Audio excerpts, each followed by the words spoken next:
If you need to connect your domain to an email service, one of the most important things you'll do is set up your MX records correctly. In this video, I'm going to show you how to add multiple MX records in Namecheap step by step so your email can start routing properly without confusion or unnecessary mistakes. This is especially useful if your email provider gives you more than one MX record, which is very common for services like Google Workspace, Microsoft 365, Zoho Mail, and other business email platforms. If this video helps you out, make sure to hit the like button and subscribe for more easy tech tutorials just like this. Let's jump in. First, log into your Namecheap account. Once you're inside your dashboard, look for the domain list section. This is where all of your domains are listed. Find the domain you want to update, then click Manage next to it. That will open the settings page for that domain. On the domain management screen, look for the Advanced DNS tab and click it. This is where Namecheap lets you manage DNS records like A records, CNAME records, TXT records, and MX records. Since we're working with email routing, this is the section you need.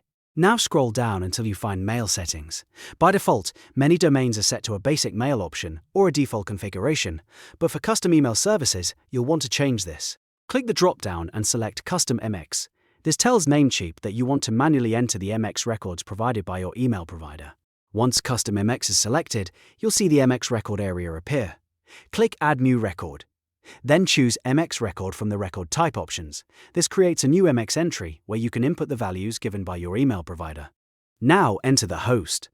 In most cases, your email provider will tell you to use the @ symbol, which is @. That usually means the record applies to the root domain.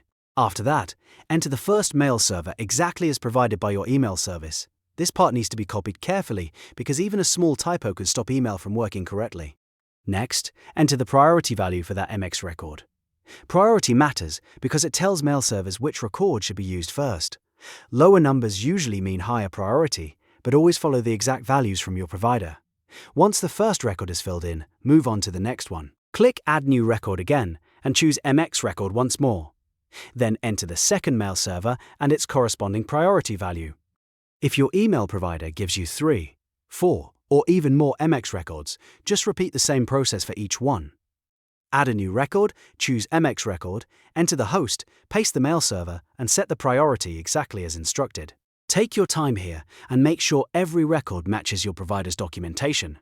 MX records are one of those DNS settings where accuracy is extremely important. If the values are wrong, email delivery may fail or messages may not reach the right destination, so it's always a good idea to double-check everything before saving. After all of your MX records have been added, scroll down and click Save All Changes. This applies your new DNS settings in Namecheap. Once saved, the records will begin propagating across the internet. Keep in mind that DNS changes do not update instantly everywhere. In some cases, changes can take a few minutes, but in other cases it may take several hours or even up to 24 to 48 hours for full propagation. So, if your email doesn't work immediately, don't panic. That delay is completely normal. And that's it. You've now added multiple MX records in Namecheap the right way.